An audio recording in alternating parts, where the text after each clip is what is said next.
Your career's amazing because you've been a beauty queen, right? Yes. and then you worked in government on the Brexit deal. That's the best CV. Yeah. We don't need anything else. But on the beauty queen, are you happy with beauty pageants and all that? Actually, I think that I can understand where people may sit on the side where they don't believe that beauty pageants have a purpose in modern feminism. Actually, I am re-competing again this year for my final time, but, you know, the Miss Universe organisation I do believe has a place in modern feminism.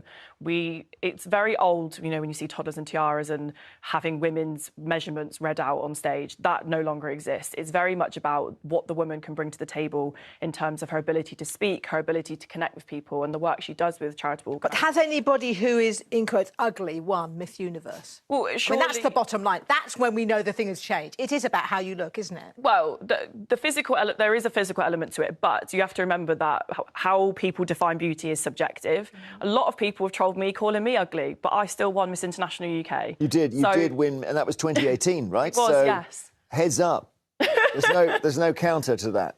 But did you win it because, I mean, what Larry's point is, did you say, look, I play the piano, and they said, let's have a look, and they said, right, you're Miss International UK, or did they judge you? Do they do swimsuits still, actually? So some competitions still do swimsuit. Majority of the pageants are heavily based on your interview. So 50% of your score is your interview.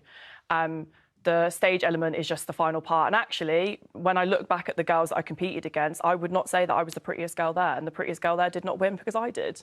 So, you know, I think I had a pretty good interview, and my ability to speak or not be too scared to speak, especially in situations like this, have come from a result of the training that I've had. Because back in the day when they had the old Miss World... I remember the number. You had it was like cattle, wasn't it? You had the number on the arm and they walked up and down. And also they would say, and what do you hope for the world?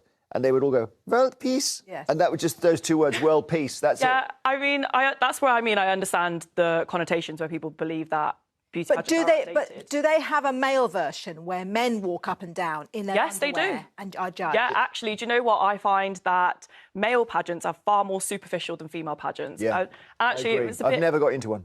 Do you know what? I think you would win, hands down. I don't think so. But male pageants are far more superficial. You know, I've watched the male international pageant recently, and the question was, what was the first thing you do when you wake up in the morning? Whereas the woman's question is, you know, what do you think about the COVID vaccine, or where do you stand on the presidential election, and all of these massive... So I don't know if it's negative in a sense that women have to be smart and beautiful, or that their pageants have just not developed to that standard yet.